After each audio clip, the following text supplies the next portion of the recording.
Why was everyone ignoring her at the briefing table? Staff Sergeant Brin Kellerman sat 2 chairs from the end, close enough to hear, far enough to be forgotten.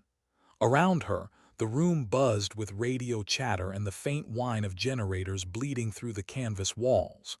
The Marines talked gear, timing, ingress routes. She just listened. She had learned too. They said she didn't have the upper body strength for explosive ordnance disposal. Too light, too narrow, too soft-spoken. It had been 3 years since she first heard those words, 3 years before Fallujah, before the day the timer hit 90 seconds and everything that had been said about her went silent. But that day was still coming. Now the morning at Joint Base Lewis McChord was ordinary, the kind of quiet that never lasted long. The equipment bay smelled of oil and rubber. Brin was checking the seals on her bomb suit, 85 pounds of Kevlar, plating, and memory. Her fingers moved automatically, tracing every seam, every latch, every flaw that could get her killed. That's what EOD was, memory and precision. You didn't get second chances. Her father had taught her that long before the Army ever did. He was a mining engineer in rural Montana, the kind of man who smelled of iron and diesel. He used to spread blueprints across the kitchen table and teach her to read them before she could even ride a bike. If you understand how something's built, he'd said, you'll understand how it fails. That line stayed with her. Through every detonation, every wire she traced, every pressure plate she lifted with trembling hands, understanding failure that was survival. Brin joined the Army at 21. Electrical engineering degree in hand, grief in her chest. Her father had died 2 years earlier, a tunnel collapse. The official report used one word that wouldn't leave her head, preventable. That word became her purpose. While others chased glory, she chased prevention, stopping the explosion before it took lives. At Eglin Air Force Base, where EOD techs were forged, the washout rate was 50%. She didn't just pass, she excelled. Visualization, that was her weapon. Where others saw chaos, she saw blueprints, circuits, pathways, patterns of energy. She could close her eyes and see the detonation sequence in reverse, tracing every threat back to the moment of failure. Instructors noticed. They said little. EOD wasn't about ego. It was about being right every single time. Still, even perfection didn't earn her acceptance. Her first deployment to Helmand Province taught her the rhythms of fear. The way silence pressed against your chest before a blast. The way dust fell differently when something beneath it wasn't quite natural. She cleared routes, dismantled caches, rendered safe what others ran from, and she did it quietly. The second deployment, Fallujah, was louder, more urban, more uncertain. That's where the cracks began to show, not in her skill but in the way people saw her. Some of the senior NCOs believed EOD work demanded brute force, that you needed bulk and muscle to drag a bomb suit across rubble or pull a wounded Marine to safety. They looked at Brin, 130 pounds, narrow shoulders, calm voice, and soft fragility. They couldn't have been more wrong. The first time Captain Voss met her, he sized her up in silence. Prior enlisted, hard jaw, the kind of officer who measured worth in scars and shouting. He didn't say anything until after her second mission with his company. That day she'd found a daisy chain network buried under a courtyard, multiple IEDs wired in series. 2 previous sweeps had missed it. She didn't. Her precision saved the entire platoon. Later, Voss pulled her aside. He told her she did good work, then said he'd be requesting another tech for the next phase. It's about cohesion, he said. The guys need to feel confident in the person doing the job. Brin asked quietly, "What part of my work failed to inspire confidence, sir?" He didn't answer, just looked at her and said EOD was physical, that in a firefight they needed someone who could move fast, carry load, drag casualties. He looked at her and said he wasn't sure she could do that. 2 Marines nearby exchanged glances, the kind that say more than words ever could. Brin didn't argue. She nodded, said she understood, and walked away. Later that night, she sat on the edge of her bunk in the faint blue hum of a generator. She didn't cry, didn't speak. She thought of her father, of the word preventable, of men who made fatal assumptions because they couldn't imagine being wrong. Sleep didn't come. Instead, she lay still and remembered her first EOD instructor, a quiet man with calm eyes who once said, "You're not fearless, Kellerman. You're disciplined enough to act like fear doesn't matter." That was it. That was all this job ever was, a dance with fear that you never let lead. The next morning before the sun rose, Brin was running 6 miles in full kit. 80 pounds. No excuses. She didn't run to prove anything. She ran to remind herself that her body would not fail her when it mattered. By mid-afternoon, the air in Fallujah had thickened with heat and tension. A firefight had broken out near the eastern quarter, a collapsed school, Marines trapped in the rubble. Word spread fast. The combat engineers had eyes on a buried device, a pressure plate, likely wired before the collapse.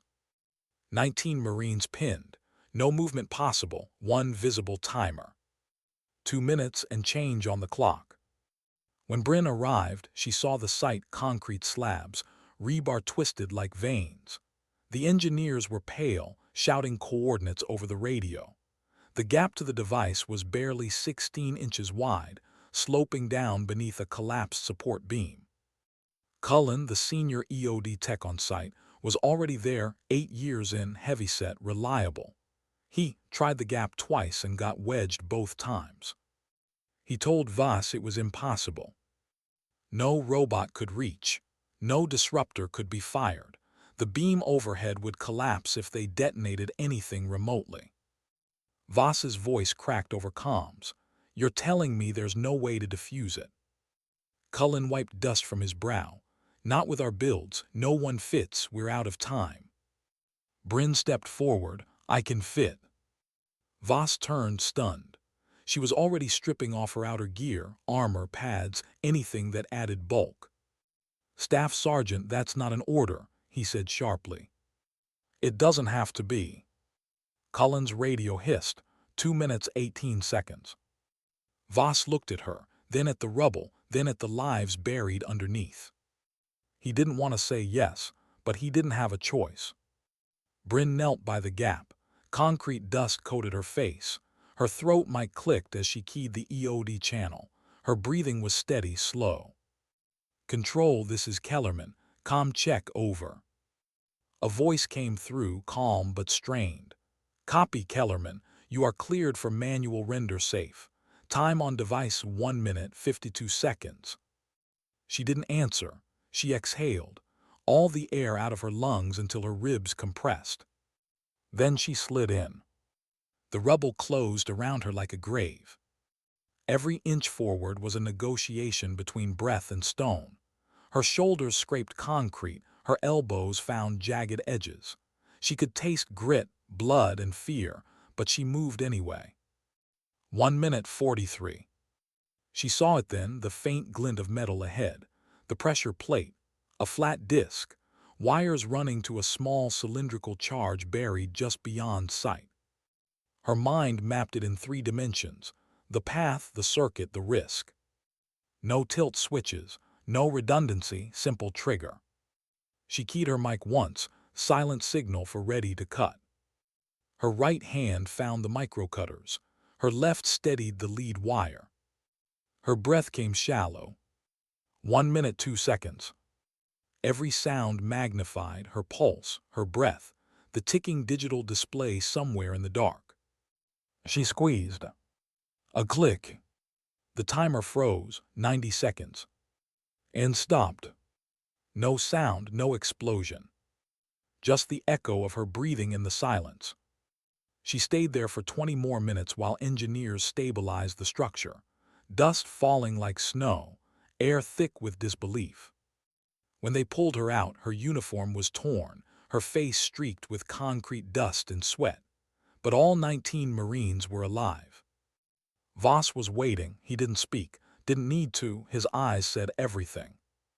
In that silence, the doubt died. She had done what no one else could, not because she was stronger, but because she was different. And sometimes, different is what saves everyone. That night, as the bass quieted and the desert wind pressed against the tent, Brin sat alone, staring at her hands. They were still trembling, not from fear, but from everything that came after. She thought of her father again, of the word preventable, of how sometimes courage wasn't loud. It was measured in quiet breaths under crushing weight. Tomorrow the paperwork would start, the reports, the recommendations. But for now, there was just silence. And in that silence, dignity. Because sometimes, dignity doesn't speak. It simply acts. Why did she hesitate when they handed her the medal? 3 months after the blast, Staff Sergeant Brin Kellerman stood in formation beneath a pale gray sky at Joint Base Lewis McChord. The wind was cutting cold, carrying the scent of rain and jet fuel. Rows of uniforms gleamed under the muted sun. Cameras clicked. Officers read citations into the microphone with the same ceremonial gravity they always did. For actions under direct threat of detonation, resulting in the preservation of 19 U.S. service members. Her name followed. A Bronze Star with valor. Applause rose, polite and distant. Brin stepped forward. The colonel pinned the medal to her chest, shook her hand, said the right words: courage, composure, sacrifice. Words she'd heard before. Words that didn't quite fit what it had felt like to crawl through that rubble. When she saluted, her hand didn't shake. Her face was calm. But her eyes drifted past the crowd to the line of mountains in the distance. The same mountains her father used to drive toward on Sundays, his truck rattling over gravel roads, telling her that danger didn't make you brave, decisions did. After the ceremony, the others went to the canteen. She didn't. She walked the perimeter road alone, boots crunching gravel. Her breath came in slow, shallow clouds. Every step reminded her that she was still here, still alive, still whole. But something had changed. It wasn't pride, it wasn't victory. It was silence. The kind that follows explosions, not because sound disappears, but because the world hasn't decided what comes next. Inside the EOD bay later that afternoon, the lights flickered softly. Her gear was laid out for inspection: suit, helmet, tool kit, cutters, spools of wire. Each item carried scars from Fallujah, invisible but real. She touched the scuff on her helmet, the tiny crack near the base of her gloves. Each one had a story, a second that could have gone differently. She remembered the weight of the dust pressing down on her chest, the way the timer froze at 90, the way silence felt heavier than detonation ever could. And she remembered Voss's face when she crawled out of the rubble, that look of stunned respect that replaced 3 years of quiet doubt. He never said sorry. He didn't need to. Some apologies are made in silence, not words. That night the unit threw a small gathering in her honor. She didn't want one. But EOD culture was tight, the kind where you showed up because it mattered to the others, not because you wanted the spotlight. The bar was dimly lit, laughter rolling over country music and the clink of bottles. Someone raised a glass. To Kellerman, the smallest EOD tech in Iraq, and the one with the biggest damn heart. Laughter followed. She smiled, polite, nodding once, but when they kept drinking, she slipped outside. The parking lot was empty. The night air was cool, crisp. She leaned against her truck and looked up at the stars, pale and fractured through the haze. That's when Cullen found her. He stepped out quietly, beer in hand, same dust-streaked face she remembered from that day. He didn't say much at first, just stood beside her, staring at the same sky. Finally he spoke. "You know, I've been doing this 10 years, thought I'd seen everything. But what you did that day," he stopped, voice rough. "That was different." Brin looked at him, calm but tired. "I did my job." He nodded. "Yeah, but you changed something too, for all of us." She didn't respond. Words like that made her uneasy. She wasn't trying to change anything. She was just trying to make sure nobody else went home in a flag-draped box. Cullen took a long drink, exhaled, and added softly, "You know, Voss told me later." He froze when he saw that timer. He thought we were done. Said he'd never seen anyone move like that before. Brin's gaze stayed on the sky. He's not the first person to underestimate quiet. Cullen smiled at that, a faint, sad smile. "You should teach Kellerman, we need more like you." She shook her head. "I'm not done in the field yet." But that night after he left, she sat in her truck for a long time, staring at her reflection in the windshield. The metal glinted faintly against her uniform, catching the dashboard light. It didn't feel like honor. It felt like memory, heavy, personal, unfinished. When she finally drove back to the barracks, the road was empty. The headlights stretched into darkness. The hum of the engine filled the silence, and for the first time she realized how much the job had taken from her, not physically, but quietly, piece by piece. Sleep didn't come easily anymore. Every time she closed her eyes, she saw timers frozen at 90. 2 weeks later, a call came down from command. Training rotation. New EOD candidates. They needed experienced techs to run mock scenarios at the range. Brin volunteered. The range was nothing like the field, controlled, safe, sterile. But she could still smell the ghosts of past detonations. The newcomers were young, restless, overconfident. She saw versions of herself in their faces, the hunger to prove, the fear they wouldn't admit. "Ma'am," one asked her, "what's the first thing you think about when you're on a live device?" Brin paused, looked at the line of trainees kneeling in front of inert shells. "The first thing," she said quietly, "I think about breathing because panic steals air, and when you stop breathing your mind stops thinking. And this job," she tapped the inert charge, "this job only forgives thinking." They went silent. Another raised his hand. "Were you ever scared?" Brin smiled faintly. "Every time. Fear's part of the uniform, but you don't let it talk louder than reason." The rest of the day passed in drills and quiet corrections. She was patient but firm. When one trainee botched a render-safe sequence, she didn't yell. She just said, "Now you know how fast life disappears when you skip a step." Later that afternoon, she found herself alone again, sitting beside the range bunker. The air smelled of burnt sand and cordite. The desert stretched silent. She took out her notebook, small, weathered, the kind every EOD carried. Inside were sketches, circuits, wires, notes, equations. But between the technical lines were fragments of her thoughts. Fear is information. Silence is part of the detonation. Strength isn't muscle, it's refusal. She hadn't written those for anyone, just reminders, things the job carved into her. When the sun dipped low, she saw a group of Marines running drills in the distance. She recognized one of them, Corporal Henson, one of the 19 she'd pulled out of that rubble. He spotted her and waved. She nodded back, quiet. He jogged over, still catching his breath.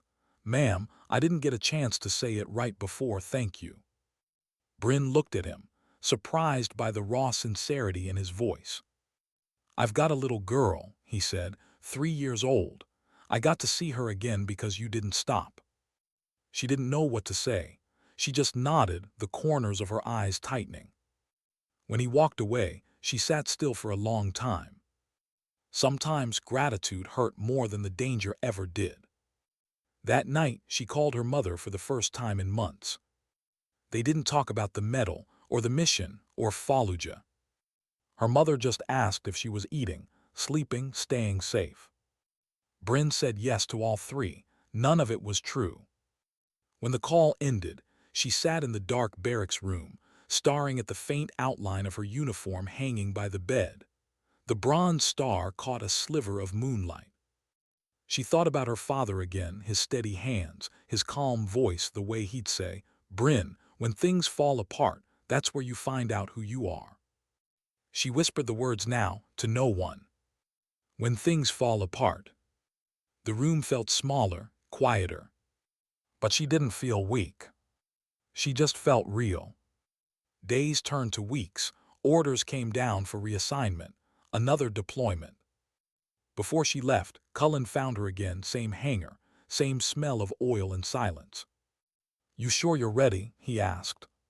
She looked at him. "Were we ever?" He chuckled softly. "Fair point.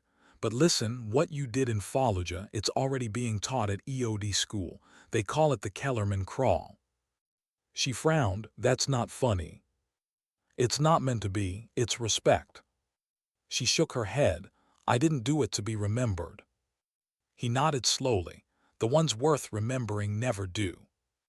They stood there a while longer. No words, just mutual understanding between two people who'd faced death and made it blink first. When he left, she turned back to her equipment, checked every latch again, every seal, every wire. Habit, ritual, the only kind of prayer EOD ever knew.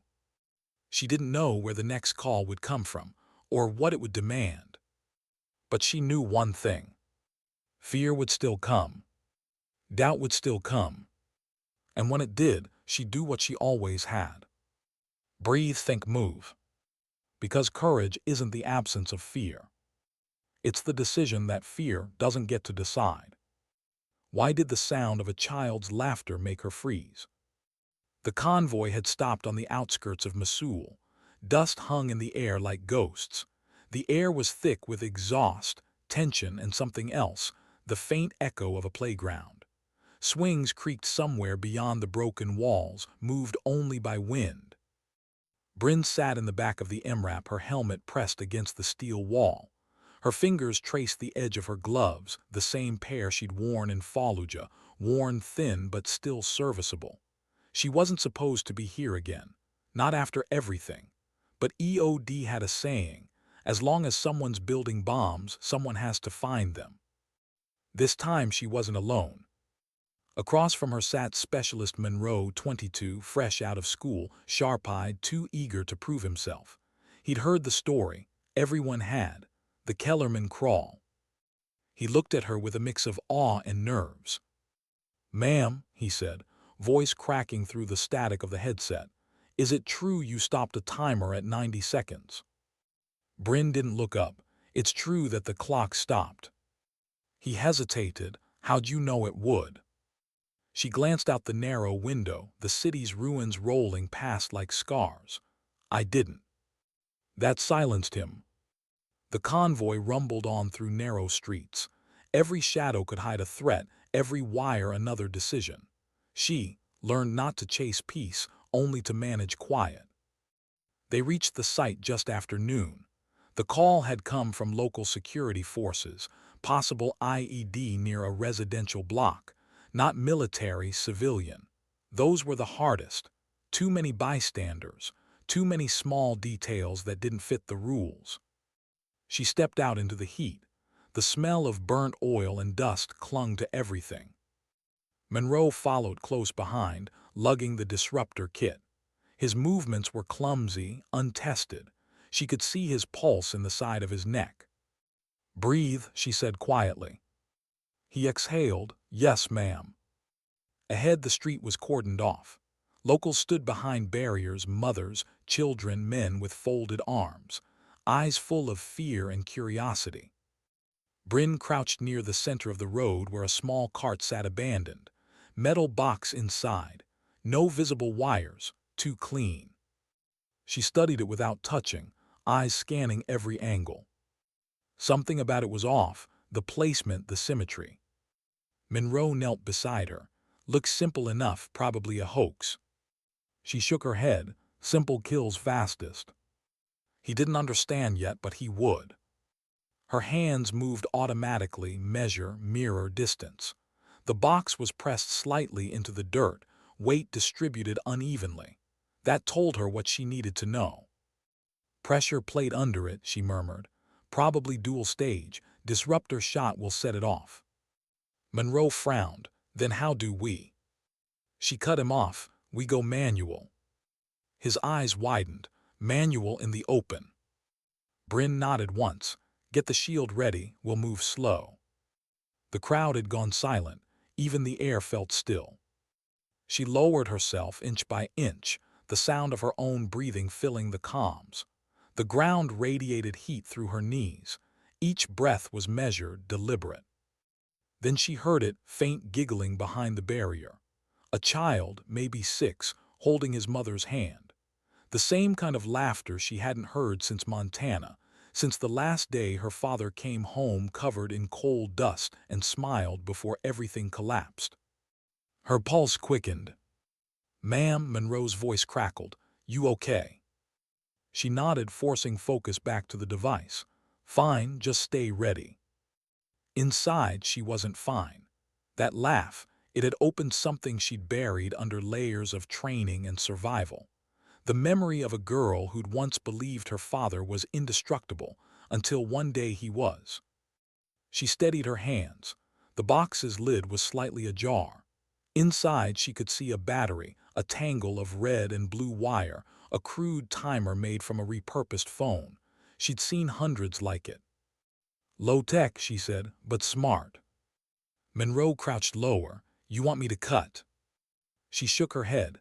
"Not yet, look closer, see that pin, it's pressure linked. You pull the wire at arms, you cut it wrong, it blows." He swallowed hard. "So, what do we do?" Brin exhaled. "We think." Minutes passed like hours. Sweat traced down her temple. The hum of distant generators filled the background. Finally, she reached for her cutters, the same pair she'd used in Fallujah. Her grip was steady, deliberate. "On my mark," she said. Monroe held his breath. She counted silently. 1, 2, 3. Cut. Silence. Then a small beep. Her stomach dropped. The timer flashed once, 0012. "Back," she shouted. They dove behind the barrier as the cart erupted. A burst of dust and metal, not lethal but violent enough to shake the ground. The locals screamed. The air filled with smoke. Monroe coughed, voice panicked. It was secondary, there was a secondary trigger.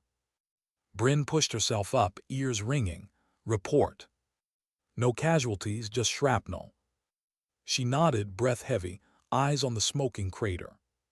They'd been lucky. It wasn't a full charge, just a partial. A test. Someone was probing response times, measuring tactics. Back at the MRAP, Monroe paced, angry and shaken. "We could have died for a decoy."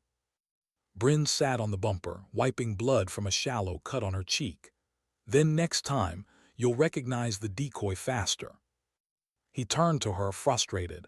"You didn't even flinch, you just knew."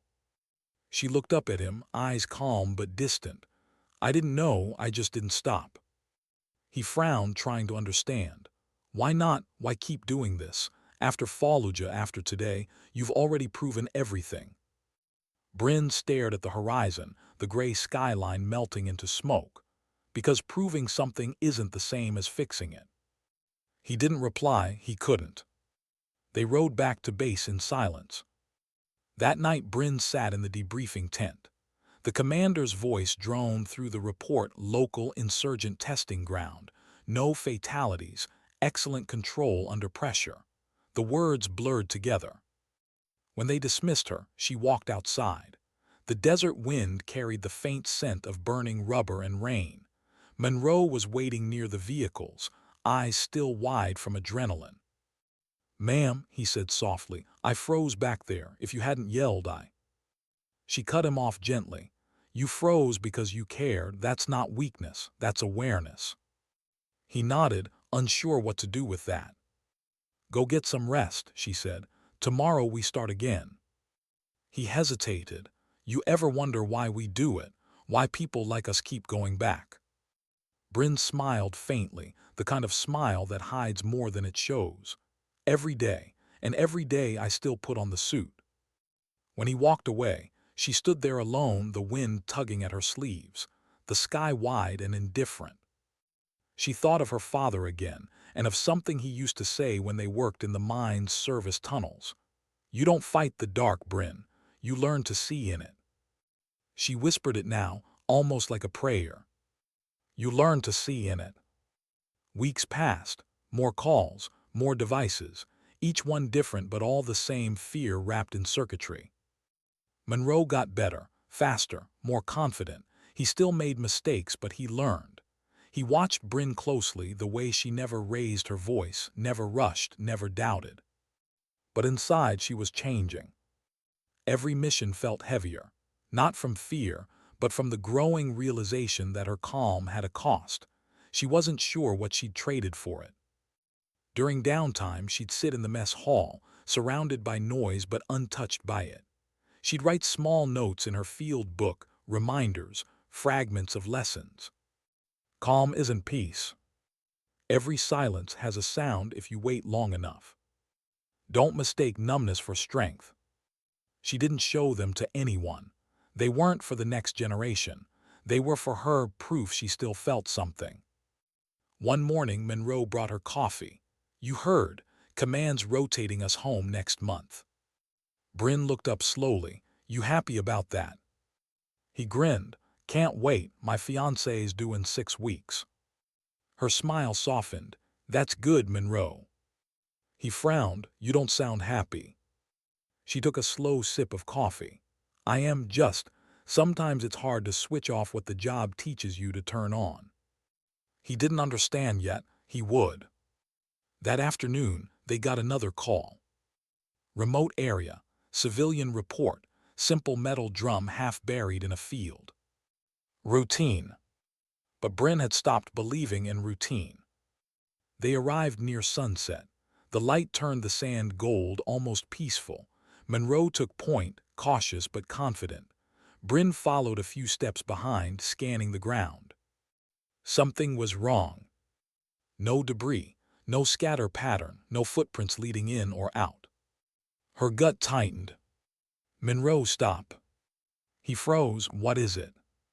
She crouched, eyes scanning the dirt. The drum was clean, too clean. "Get back," she whispered. He started to step, and the ground clicked beneath his boot. Both froze. A single metallic snap. Pressure switch. Her throat went dry. "Don't move," she said. He didn't breathe. Her eyes met his, young, terrified, waiting for her to make it disappear. She could see herself reflected in his visor, older now, tired, still responsible. "Okay," she whispered. "We're going to do this slow. You're going to be fine." Inside, her pulse pounded like gunfire. The desert fell silent again. The world narrowed to a single click under a soldier's boot, and the weight of every choice she'd ever made. Why did time stop when she whispered his name? The desert wind had fallen still. No sound, no movement, only dust suspended midair as if afraid to touch the ground. Monroe's right boot pressed against the earth, half buried in pale sand. The faint metallic click still echoed inside Brin's skull, though she couldn't tell if it was real or just her imagination replaying it on loop. Pressure switch. She didn't need to see it to know. The sound alone was enough. She'd heard it before once, years ago, during a training demo at Eglin. It was the sound that separated breath from silence, life from memory. "Ma'am," Monroe's voice trembled. Brin lifted a hand. "Don't move, don't shift weight, don't breathe deep." He froze, every muscle locking in panic. His face was hidden behind the visor, but she could hear the tremor in his exhale through comms. "What do I do?" She knelt slowly, keeping distance, eyes scanning the ground, subtle indentations, faint irregularities. She could just make out the edge of a circular metal plate, half an inch below the surface. "Nothing," she said quietly. "You do nothing until I say otherwise." "Is it?" "Yes," she cut him off. "Pressure triggered. Could be a single plate, could be dual stage. We're going to find out." Her voice stayed level, calm. But inside, her pulse hammered so hard it shook the edges of her breath. She switched her mic. "Command, this is Kellerman. We have a live pressure device, one operator on top of it. Request EOD isolation, no movement in 50 meters. The response crackled through the static. "Copy that, perimeter secure, you have full control." The phrase hung there, "you have full control." Except she didn't. She moved closer, inch by inch, knees sinking into the warm grit. Her mind began building the blueprint, mapping the likely device layout from sound, angle, and soil density. Her training took over, logic over fear. Pressure plate directly beneath, probably a mechanical initiator. No timer. That meant manual detonation instant. If he lifted his foot, the spring would release. Instant death. "Monroe," she whispered, "you're going to be okay, but you're going to listen to me like your life depends on it, because it does." He swallowed audibly. "Copy." She nodded. "Tell me what you feel under your boot, any give, any vibration." He hesitated. "It's firm, solid, like metal. I can feel a little tension under it." Her jaw tightened. "That's the plate spring. You move, it pops." Silence again. Only the distant hum of the MRAP engine far behind the safety line. Brin pulled her tools from her pouch, laying them on the ground beside her. Probes, mirror, cutters, clamps. Her hands moved slow, deliberate, like a surgeon. Every motion mattered now. Every breath had weight. "Okay," she said. "I'm going to clear the sand around your boot. I need you to stay absolutely still. Even your heartbeat has to listen to me." He gave a tiny nod. She extended her hand, using a soft brush to move the sand away grain by grain. The first layer came off easily. The second revealed the shape she dreaded, not a single plate but two. Dual trigger. She felt her stomach tighten. Two pressure contacts, one beneath, one lateral, the kind designed to punish hesitation. You disarm the top, the side releases. Whoever built this wanted to make sure nobody walked away. "Monroe," she said softly, "this is going to take time. I need you to stay calm, focus on your breathing." "Can you fix it?" "I can fix anything," she said, but the tone in her voice wasn't confidence. It was command. She dug deeper, eyes scanning for the firing pin assembly. The components were crude, local build, common materials, but the layout was clever, efficient. It reminded her of something. Fallujah. Different city, same patience in the design, the same cruelty. Her fingers trembled slightly. She steadied them. Fear is information. Don't let it speak louder than logic. Her father's words drifted back. When you can't see the fault, imagine the failure. She could see it now. The connection, the trap, the moment it would break. She exhaled slowly, switching to micro-tweezers. The light from her headlamp flickered across metal, highlighting the tension spring. "Monroe," she said, "when I say lift, you're going to shift your weight exactly 1 centimeter, no more. Just enough for me to get the pin clamp in. If you move more than that, it's over." "Understood." Her throat was dry. "On my mark." She counted 3, 2, 1. "Lift." He moved. She slid the clamp under, locking it fast. Her heart kicked once in her chest, sharp and loud. "Hold it," she whispered. "Now freeze again." She reached for the lower plate, adjusted her angle, and saw the detonator, a small cylinder, rusted, ready. Her cutters hovered over the lead. Then, for the first time in years, her hands shook. Not from fear of dying, but from the realization that if she failed, he would. She took a breath. "Monroe, talk to me." He hesitated. "What do you want me to say?" "Anything, doesn't matter." He swallowed. "I grew up in Nebraska, flat land, you can see forever. Never thought I'd end up here." Brin almost smiled. "You'll see it again." "Ma'am." "Keep talking." "Okay, my fiancée, she writes me letters every week. Says the baby's kicking now." Brin nodded, though he couldn't see her. "Good, keep thinking about them. That's your reason. Mine's you, so don't die or we both fail." He laughed nervously. "Yes, ma'am." She refocused, hand steady now. The lead wire ran into the firing pin. She isolated the section and positioned her cutters. "On 3, she said. 1, 2, 3. Click. Silence. Nothing moved. Her breath caught. Then the faint hiss of released tension. She'd done it. "Plate secure," she said, exhaling. "You're clear to step off." He didn't move at first. "You sure?" "Trust me." He shifted, slow, careful. The sand shifted beneath him. No sound, no blast. He stepped back. And then the air came back to life. The hum of insects, the faraway murmur of radio chatter. The world resumed breathing. Brin sat back on her heels, exhausted. Her suit was soaked through with sweat. Monroe fell to his knees, gasping, voice breaking. "Jesus Christ, I thought I was done." She gave a tired smile. "You almost were." He stared at her, eyes wide. "How do you stay that calm?" She didn't answer right away. Just looked at the ground where his boot prints still lingered above the buried device. "Because someone has to." They cleared the area, marked the grid, and called in the recovery team.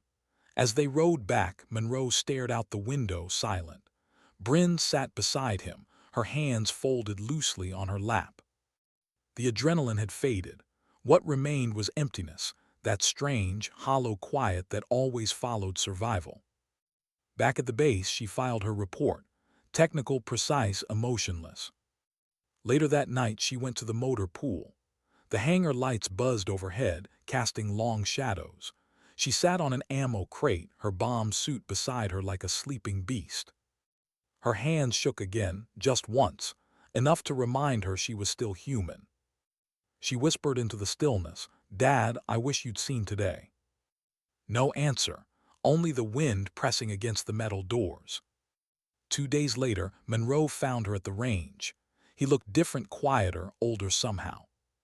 "Ma'am," he said, "I've been thinking about what you said, about someone having to stay calm." She turned to him, expression unreadable. "Yeah. I think I get it now.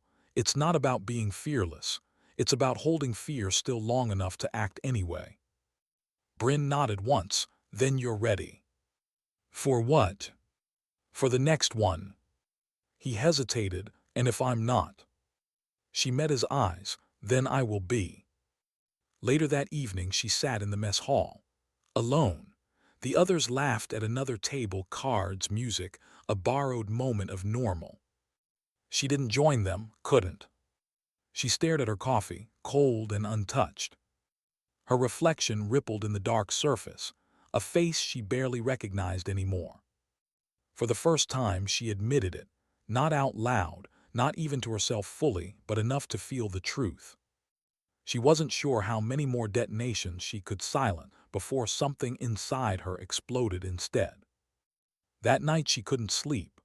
The desert wind rattled the tent flaps, carrying faint echoes of laughter from the other side of the base. In the dark, she whispered again, the line her father had said years ago. "When things fall apart, that's where you find out who you are." She had found out, and she wasn't sure she liked the answer anymore. The next morning, Monroe was gone, reassigned to a safer rotation, home in weeks. He left her a note in the tool locker. "Thanks for teaching me how to breathe." No signature, no rank, just that one line. She folded it, slid it into her notebook, and stared at the sunrise. The sky was red, bright, almost violent. She wondered if courage had a breaking point, a place where bravery turned into exhaustion and survival into burden. But then the radio crackled. EOD request, grid Echo 74, unknown device, urgent. She sighed, stood, strapped her gear on. No hesitation. No pause. Only motion. Because this was who she was. Not because they said she couldn't be, but because even when they stopped saying anything, she still showed up. And in the end, that's all courage ever really was. Showing up. Even when you're tired. Even when your hands shake. Even when no one's watching. Why couldn't she feel anything when the blast went off? The convoy had rolled out before dawn, engines humming like distant thunder across the sand. Brin sat in the passenger seat, helmet resting in her lap, the world outside still half dark. The mission was simple: route clearance along Highway 6, standard check of a culvert system the engineers had marked suspicious. Simple never meant safe. The air smelled of oil and metal. The sky was the color of bruised steel. She hadn't slept in 2 days. Cullen rode point now, older, slower, but still steady. He'd been rotated back into theater as chief tech. When he saw her name on the manifest, he'd smiled like he already knew she shouldn't be there again. "Third deployment," he said when they met on the tarmac. "You trying to break a record?" "Trying to finish what I started," she'd replied. Now he drove, eyes scanning the horizon. "You know," he said over the comms, "every time I think I'm done with this desert, it finds a way to drag me back." Brin managed a faint grin. Maybe it's the only place that listens. They both knew what she meant. Out here, silence had meaning. Back home, it was just noise without sound. The sun broke over the dunes as they reached the culvert. Engineers had flagged a possible cache, wires leading into drainage, disturbed soil. Routine. Cullen parked the truck. "We'll sweep it, mark it, move on." She nodded, climbed out. The heat hit instantly, sharp and dry. She slipped on her gloves, checked her tool roll, felt the familiar weight in her chest settle into rhythm. The culvert mouth was low, dark, half-collapsed. She crouched beside it, scanning with the mirror. Nothing obvious, too clean again. Her gut twisted. "Something's wrong," she murmured. Cullen knelt beside her. "What are you seeing?" "No trash, no footprints, no flow marks. Someone been here, recently." He frowned, looked closer. "Could be fresh sand from runoff." "Could be." But her voice lacked conviction. She extended the probe deeper, gentle, metal on metal. Her throat tightened. "Contact." Cullen exhaled slowly. "Okay, you lead, I'll back." They moved methodically, every motion deliberate. She brushed away sand. There, half a shell casing, wired to a trigger assembly. "Booby-trapped ordnance," she said. "Looks like a daisy chain, secondary likely behind it." Cullen grunted. "Always two." She slid the probe again, and the world flashed white. A low, concussive wave swallowed sound. Her body hit the ground before her brain caught up. For a heartbeat, everything was gone. Then slowly, noise returned, ringing shouts, dust raining down. She blinked. The culvert was half-collapsed, smoke pouring from the mouth. Cullen lay 10 meters away, motionless. "Cullen!" No response. She crawled toward him, lungs burning. Her left ear bled. The air reeked of burning plastic. He was alive, but barely. Shrapnel tore through his shoulder. His breathing came shallow. She keyed the mic. "Command, this is Kellerman. We've got detonation. 1 casualty, need medevac now." "Static." The line was dead. She checked the signal, antenna snapped. The blast had severed the relay. They were alone. She looked back toward the culvert. The smoke thinned just enough for her to see it, another device deeper inside. The first had been bait. The second was waiting for rescue. She stared at it, heart pounding, and for the first time in years she felt nothing. No fear, no urgency, just an empty, echoing space inside her chest. The calm she'd built all these years had hollowed into something colder. She crawled to Cullen, pressed gauze against his wound, whispered, "You stay with me." He groaned, eyes flickering. "Kellerman, leave it. We'll mark it and call it in." "Can't," she said. "We've got no signal. If anyone rolls through here before clearance, they're dead." He grabbed her wrist weakly. "You're not going back in there." She met his eyes. "Yes, I am." He shook his head, pain twisting his face. "You can't save everyone." She looked toward the smoke. "Maybe not, but I can prevent one more report from saying preventable." He understood then. She wasn't chasing courage. She was running from memory. The second entry was tighter, narrower. She could feel the residual heat from the first blast radiating through the sand. Her gloves stuck to her palms. The air tasted of iron. She reached the device. A 155 Michelle wired with a crude mercury tilt switch. Simple, deadly. Her hands moved automatically, but her mind drifted. She thought of Monroe, home now, holding his newborn. She thought of her father crushed under stone. She thought of every timer she'd ever stopped. How many seconds had she stolen from death? And what had it stolen from her in return? She cut the first wire, stabilized the tilt. The hiss of pressure released. One more breath. Then she saw the last connection, unfamiliar, buried under a plate. Not standard, not in any schematic. She hesitated. The blast from before had scrambled her concentration. Logic blurred. She closed her eyes, pictured the system in her head: power flow, initiation, fail-safe. She followed it like a river, one lead, two junctions, then redundancy. She smiled faintly. Clever bastard. The builder had designed it to detonate on disconnect, not contact. A psychological trap. She reversed the polarity manually, spliced a shunt to absorb the current, and cut the line. Silence. Device neutralized. Her chest rose and fell in slow relief. She crawled out, dragging herself through the sand. The sunlight hit her face. The heat felt almost merciful. Cullen was still breathing. She bandaged him as best she could, then fired a flare for visual. Minutes later, the distant thump of rotors broke the quiet. The medevac came, dust swirled. Hands lifted him onto a stretcher. A medic shouted something she didn't hear. Her ears were still ringing. As the helicopter lifted off, Cullen's hand reached weakly toward her. She caught it for a moment. He mouthed two words. Go home. She let go. The bird disappeared into the glare. She stood alone in the field, the wind flattening the sand around her boots.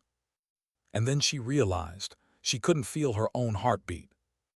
Not numb, not dead, just disconnected. Back at base, the report was clean. Controlled detonation, 1 wounded, 0 fatalities. The commander called it textbook. Command sent commendations. They said she'd once again demonstrated composure under fire. But Brin didn't write her after-action notes right away. She stared at the form, pen hovering above the line for subjective observation. She wrote, I didn't feel fear. I didn't feel anything. That scares me more than dying. Then she tore the page out and burned it. Days blurred together. She walked through them like a ghost. The others celebrated Cullen's survival, called her a hero again. The word felt heavier each time they used it. She started spending nights in the hangar, sitting beside her suit in the dark. The bomb suit looked almost human in the shadows. Broad shoulders, hollow chest, helmet tilted down as if in prayer. She'd run her fingers along the cracks, whisper to it like an old friend. You still remember the sound, don't you? When she closed her eyes, she could still see the flash, feel the air collapse around her. Sometimes she imagined she hadn't made it out, that she was still there, lying beside the culvert, time paused at the edge of a breath. Other nights she'd dream of Montana, her father's workshop, blueprints spread across the table, sunlight through dust. He'd look up and say, you can't stop collapse forever, Brin. You can only slow it down long enough to pull someone clear. She'd wake with tears on her face, though she didn't remember crying. Cullen recovered. They flew him home for surgery. Before he left, he stopped by the hangar. His arm was in a sling. His face was pale, older somehow. You saved my life again, he said. She shrugged. We save each other, it's the job. He studied her quietly.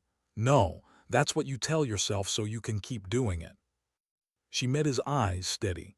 If I stop telling myself that, I stop walking toward the next one. He sighed, understanding but broken. Promise me something. What? When this tour's over, go home. Don't wait until you stop feeling. Because when that happens, he gestured to his chest, the explosions aren't outside anymore. She looked away. We'll see. He smiled sadly. Yeah, we always say that. Then he was gone. Weeks passed. The desert heat thickened into summer. Missions blurred into repetition. She kept working, but something fundamental had shifted. She noticed details she never used to.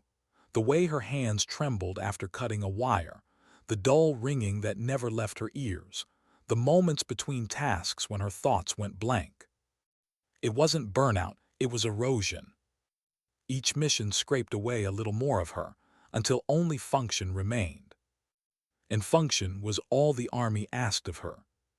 But one night, after another routine render safe, she stood by the perimeter fence and watched the horizon flicker with distant gunfire. Her reflection shimmered faintly in the wire mesh.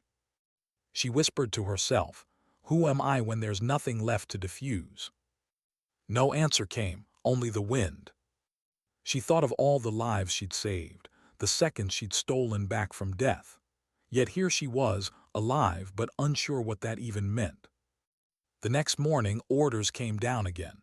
Redeployment window approaching. Options open. Stay in, train recruits, or rotate home. She stared at the paper for a long time. Her pen hovered over the box marked "Return stateside."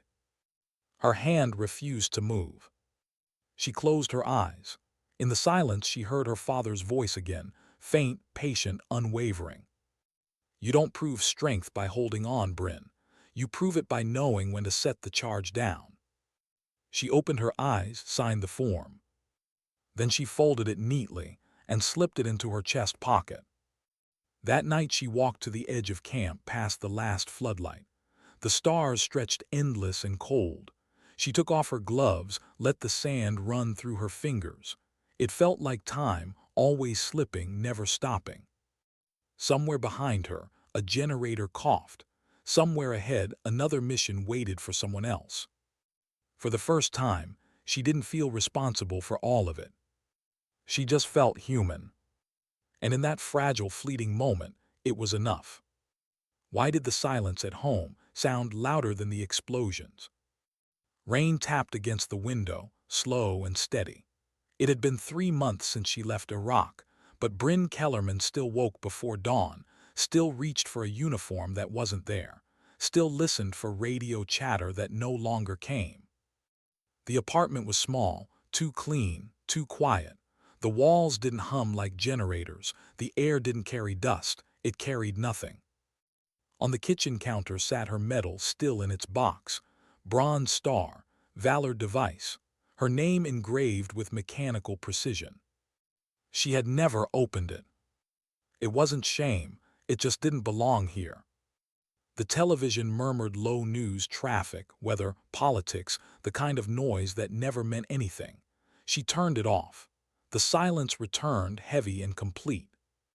She thought peace would sound different. Instead, it sounded like isolation. She took a job consulting for a private safety firm, civilian contracts, construction oversight, workplace hazard prevention. The kind of safe work people did after the uniform. The first day, the foreman asked about her service. "You were EOD," he said, eyebrows raised. "That's intense. Must be nice working without bombs now, huh?" Brin smiled politely. "Sometimes." He didn't notice the way her jaw tightened. Because he didn't understand that it wasn't the bomb she missed.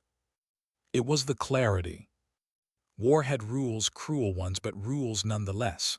You follow the wire. You cut the right one, you live. Out here, everything was noise and half-truths, meetings about budgets, safety briefings that nobody listened to, people arguing about problems that didn't explode if they ignored them. She sat through it all quietly, hands folded, expression neutral. At night, she walked the city. The rain fell soft and endless, and every puddle reflected light like shrapnel. She passed people laughing in restaurants, arguing over coffee, holding hands beneath umbrellas. They looked alive. She felt like a photograph among moving things. One afternoon, she got a call from Cullen. His voice was rougher, older, but warm. "Heard you're back on this side of the world," he said. "Trying to be," she replied. "How's civilian life treating you?" She hesitated. "It's quiet." He chuckled. That's supposed to be good, Kellerman. I know. There was a pause, then his voice softened. You know, I still see it sometimes. The blast. The sound right before it hit. It's strange how you can survive something and still live inside it. She exhaled. Yeah, strange. You should come out to the range sometime, he said. I'm teaching now. The new kids, they know your story. The 90-second crawl, you're a legend. She smiled faintly. Legends belong to people who aren't tired. He didn't argue. Just think about it, okay? You could help them. You've still got something to give. After the call, she sat for a long time, staring at her reflection in the dark screen of her phone. Did she still have something to give? Or had she already given too much? Weeks passed. She moved through days like a ghost. Work, drive, silence. Work, drive, silence. Then one evening, as she was leaving the office, she heard it, a car backfiring down the street. The sound tore through her like a blade. Her body hit the pavement before her mind even registered it. Palms flat, breath held, eyes scanning the asphalt for wires that weren't there. People stared. A man ran toward her, asking if she was okay. She nodded, forcing air into her lungs, forcing the tremor out of her hands. I'm fine, she said. But she was. That night she couldn't sleep. Every sound in the apartment, the heater clicking, the rain on the roof, turned into echoes of detonations. She sat on the floor with her back against the wall, clutching the edge of her dog tags. They were cold against her skin. She whispered, "You're home, you're safe." But the words felt foreign.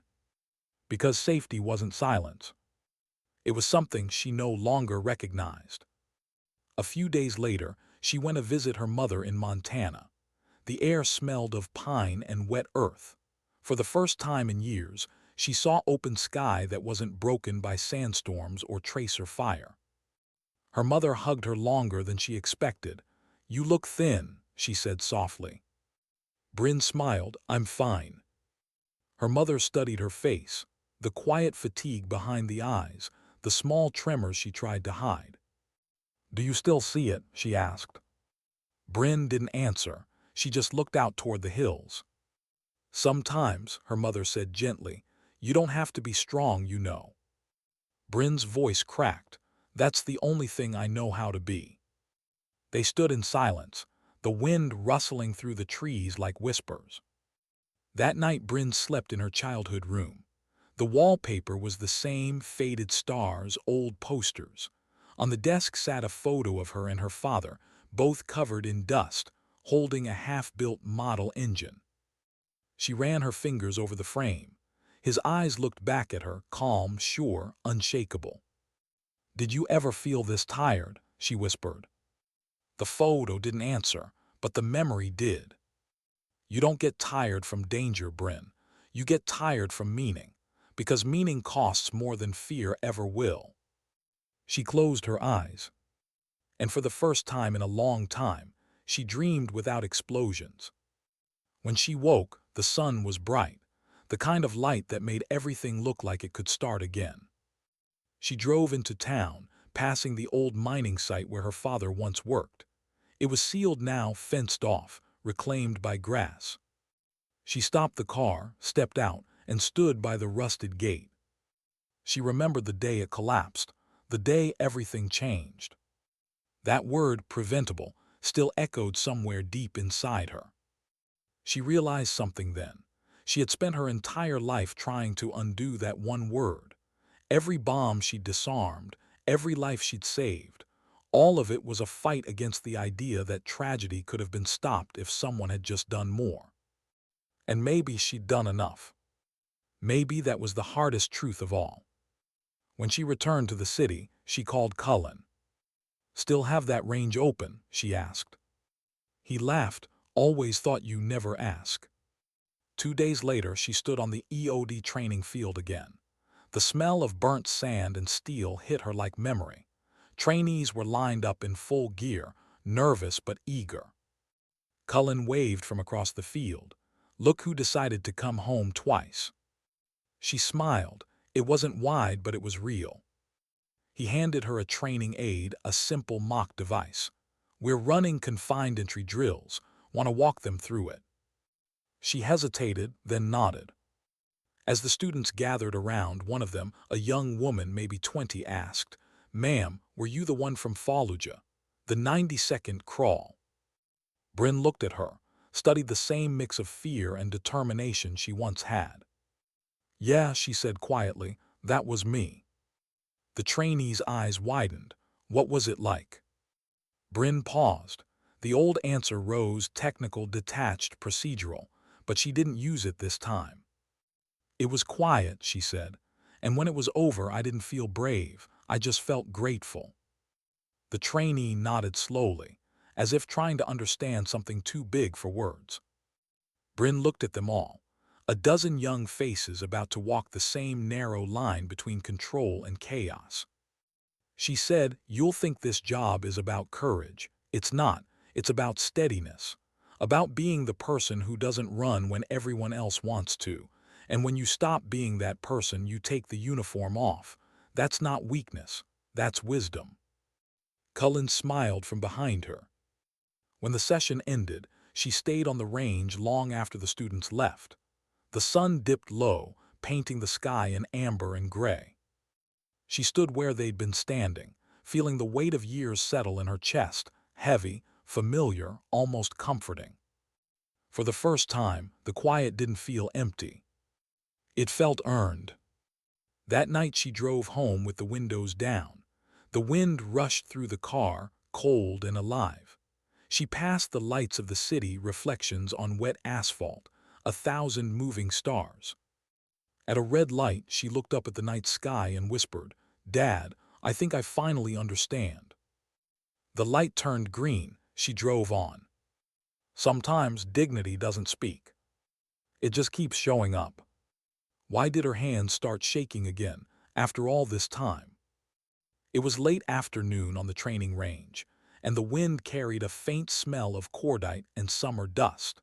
The students had gone for the day. Only Brin remained crouched beside a training mock-up, running her fingers along the surface of the inert charge. She wasn't inspecting it, she was remembering it. The hum of the bass in the distance sounded like memory, radios, generators, the faint metallic clang of distant drills. It had been almost a year since she'd come home, since she'd traded live detonations for classrooms and young faces who still thought bravery meant not flinching. Cullen had insisted she teach, said her calm was something they could learn from, said that maybe, finally, she could start giving without breaking. Most days he was right, but some days the ghost still showed up. Like today. She'd been reviewing an exercise when a trainee, eager, careless, had mishandled a disarmament prop. It wasn't real, but the sound it made, a sharp metallic click, hit her like lightning. Her body had reacted before her mind could explain. Knees bent, breath caught, fingers clenched like she was back in the desert counting seconds. The trainee froze, confused. "Ma'am, did I do something wrong?" She forced a smile. "No, just muscle memory." He laughed nervously and the moment passed, but the tremor in her hand didn't. Now, hours later, she still felt it. Her hands, the same hands that had once held death, still enough to diffuse it, now shook from echoes of safety. She looked down at them, the faint scars, the calluses, the line across her wrist where concrete had cut through skin. They didn't look heroic, they looked tired. She sighed, stood, and brushed the dust off her pants. That's when Cullen appeared behind her, coffee in hand. "You're still here," he said. "Old habits," she replied. He handed her the cup. "You ever notice that the quiet days feel heavier than the dangerous ones?" She took a sip, grimaced. "You made this." Regretfully. They stood in silence, watching the sun slide behind the hills. He said, "Command called me today. There's going to be a memorial next month for the EOD line. They're adding names from the last 2 years. Thought you might want to come." Brin didn't answer right away. Memorials were strange things, a mix of pride and pain wrapped in ceremony. She'd been to too many. "I'll think about it," she said quietly. He nodded. "I figured you'd say that." Then he handed her an envelope. "This came for you, from the stateside EOD Archive Division." She frowned. "I don't have anything pending." "That's what I thought." He left her with it. Brin turned the envelope over. Plain white, no markings except a seal and her name, Staff Sergeant Brin Kellerman, Ret. She opened it. Inside was a single sheet of paper. It wasn't official paperwork, it was a letter. "Ma'am, I'm writing to inform you that the IED component you neutralized during the Fallujah school collapse was recently linked to a cell in northern Syria. During a raid last month, our team recovered similar designs. The pattern analysis identified the same circuit configuration. We thought you should know, your work from that day continues to save lives." No signature, just an operations code and a date. Brin stared at it, the words blurring for a moment. "Your work continues to save lives." She folded the letter slowly. It wasn't pride she felt. It was something heavier, like closure, but not quite. Because closure didn't exist in her world, only ripples. That day in Fallujah hadn't ended with 90 seconds. It had started a chain reaction she was still living in. That night she couldn't sleep. The letter sat on her desk beside the unopened metal box. The city lights outside flickered like slow explosions. She found herself replaying every sound from that day. The crunch of concrete, the faint tick of the timer, the way her breath had sounded inside the rubble. And beneath it all, one thought kept echoing. If one person saved becomes another who saves more, was that the point? She didn't know. But she knew one thing: the job had never been about her. It had always been about the chain. Each person holding the line long enough for someone else to step forward. Maybe that was all courage really was, a relay, not a race. The next morning, the range alarm blared. It wasn't part of training. Cullen's voice came over the loudspeaker. "All instructors, report to Bay 3, possible live ordnance in training zone." Brin froze for half a beat, the old instinct flaring to life. Bay 3 was the old live demo site. No explosives had been authorized there for months. She grabbed her kit and sprinted. When she arrived, 2 trainees were already standing near the cordon, pale, shaken. One of them stammered, "Ma'am, we didn't touch it. It was just there when we came in. We thought it was a prop." Brin glanced past them and saw it. A live shell, half-buried, real. Old ordnance from a demo years back that somehow never made the clearance logs. Cullen was on comms, calling for EOD protocol lockdown. "We've got an unlisted 155 shell, safety perimeter at 50 meters. Brin stepped forward. "I've got it." Cullen turned. "You're not cleared for live ordnance anymore." She met his eyes. "Then clear me." He started to argue, but something in her expression stopped him. He nodded slowly. "All right, your call." She knelt by the shell, her movements automatic, methodical. It was like time rewound, the world narrowing to breath, metal, and memory.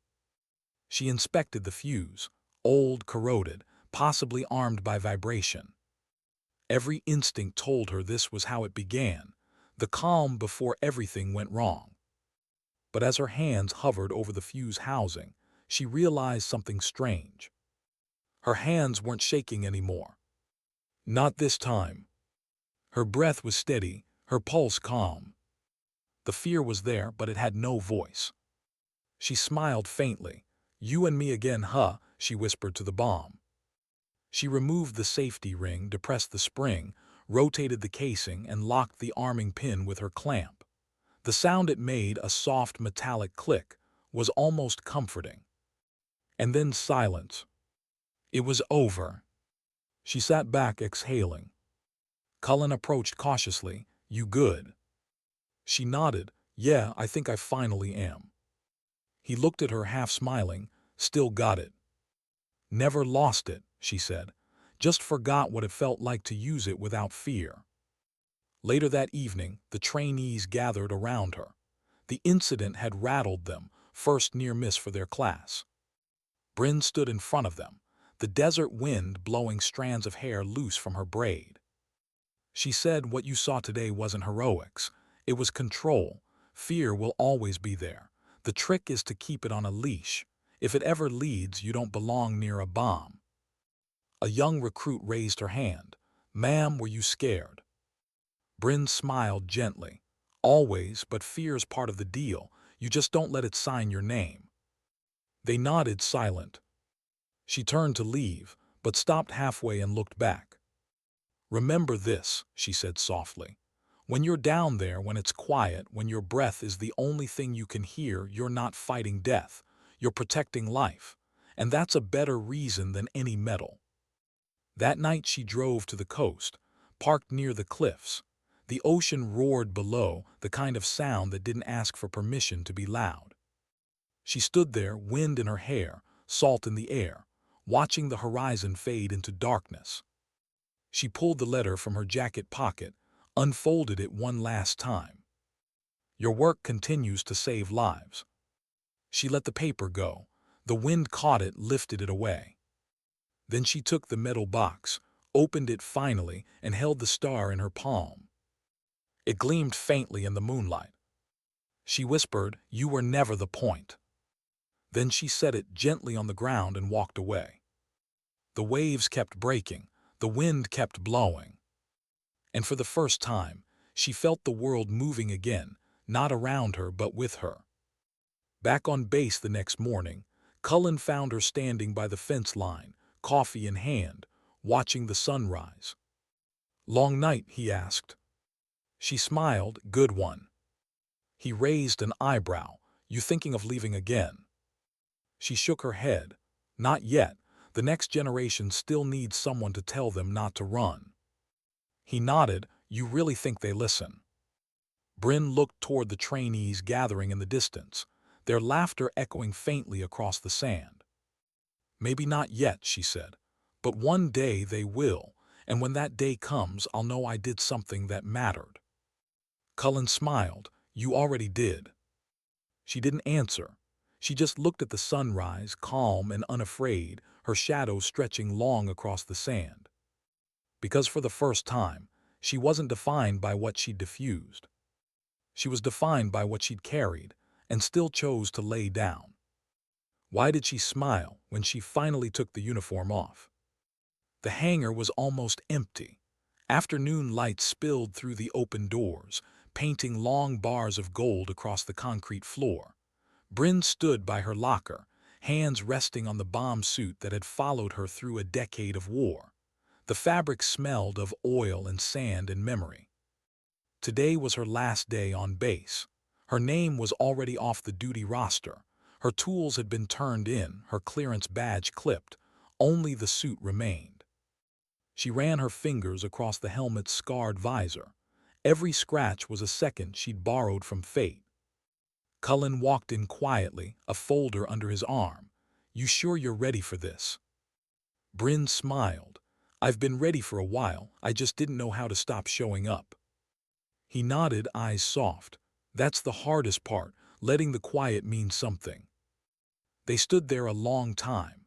Then he handed her the folder. Inside was a photo, her training class 15 years earlier. All of them young, untouched by what they were about to see. "Keep it," he said. "Reminds you that beginnings matter too." She tucked it carefully into her pack. "You'll look after them?" she asked, glancing toward the range outside where new recruits were gathering. He grinned. "You taught them half of what they know. I'll just keep them from burning down the range." She laughed, a real one, light and unguarded. "Good luck." When he left, she was alone again with the suit. She whispered, "Thank you," and shut the locker door. The metallic echo sounded like an ending. 2 weeks later, she was back in Montana. The sky was wider than she remembered, the air sharper. Her mother's porch looked out over the valley where the mine had once been. Grass had grown over the scars, wildflowers pushing through the soil that had buried her father's generation. Brin sat with a mug of coffee, watching mist curl along the ridge. For the first time in years, she could sit still without needing to be ready. The first mornings were strange. No alarms, no missions, no names on a roster, just birds and wind and the distant hum of trucks on the highway. Sometimes she'd catch herself counting seconds for no reason, as if waiting for a timer she couldn't see. Old habits, ghosts that didn't know the war was over. One evening a letter arrived, from Monroe. It was written in simple, blocky handwriting. "Ma'am, I hope you don't mind me writing. I'm home now. My daughter's walking. Every time I see her take a step, I think of that day in the desert, the click under my boot, and your voice telling me to breathe. I still hear it when things get hard. Thank you for teaching me that fear isn't the enemy. I teach that to my squad now. Guess the line keeps going." Brin folded the letter carefully, set it beside her coffee, and stared out at the fading light. The line keeps going. That was enough. Autumn settled over the valley. She took part-time work at a local rescue unit, training volunteers in disaster response. It wasn't glamorous, flood control, collapsed structures, improvised safety drills, but it felt real. Every small rescue was a new kind of defusal, not of bombs, of panic. The volunteers listened when she spoke. Her calm was contagious. One night after they pulled a trapped miner from a cave-in, a young responder asked, "How do you stay so steady?" Brin thought for a long moment. "Because I've seen what happens when steadiness disappears," she said. "People die when panic decides first." He nodded quiet. And for the first time, she felt peace in teaching without uniforms or salutes, just humans learning to hold fear still. Winter came early. Snow muffled the valley until even sound felt careful. Brin spent evenings by the fire, writing in the same small notebook she'd carried through 3 wars. On one page she wrote, "Courage isn't a flame, it's a rhythm. You keep it until someone else learns the beat." She closed the notebook and smiled. Months later, she returned to the base for the memorial Cullen had mentioned. Rows of plaques lined the wall, names carved in bronze, stories condensed into silence. She traced her fingers over familiar letters, friends, mentors, students, people who'd once shared her world of wires and seconds. Cullen stood beside her, older, slower, but still carrying that steady calm. He said quietly, "They'd be proud of what you became." Brin looked at the names. "They're the reason I became it." When the ceremony ended, she stayed behind, the hangar empty except for the echo of boots fading away. She closed her eyes and heard them all again, laughter, radio chatter, the calm before every explosion. Then she whispered, "You can rest now." Maybe she was speaking to them, maybe to herself. That night she drove out past the city lights to where the desert met the horizon. She parked, stepped out, and stood under a sky that seemed to go on forever. No gunfire, no alarms, just wind. She remembered something her father used to say when storms rolled over the hills. "Listen close, Brin. Even thunder has a heartbeat." She listened now, to the wind, to the earth, to the steady pulse of her own breath. It was there, quiet, real, alive. She smiled. Years later, people would still tell her story. The one about the small-shouldered EOD tech who crawled through 16 inches of rubble and stopped a bomb at 90 seconds. Some would call it heroism. Others would call it miracle. Brin never corrected them. She just said, it was a job, a hard one, but someone had to do it. And if they pressed her for more, she'd pause, the same measured pause that once counted the difference between life and death, and say, "Fear never goes away. You just learn to hold it still long enough to save something worth saving." The last scene is quiet. Brin walking along the fence of the old mine at dusk. The grass rippling in the wind, the sun sinking behind the ridge, her shadow long and even. She stops, looks toward the sky, and breathes. No music yet, just the soft sound of wind, maybe the faint tick of a watch. Then the voiceover, calm and low. They said she was too weak for EOD. But weakness never stopped her hands. And when the clock hit 90 seconds, she reminded the world that strength doesn't shout. It whispers. Sometimes dignity doesn't speak. It simply acts. Fade to black.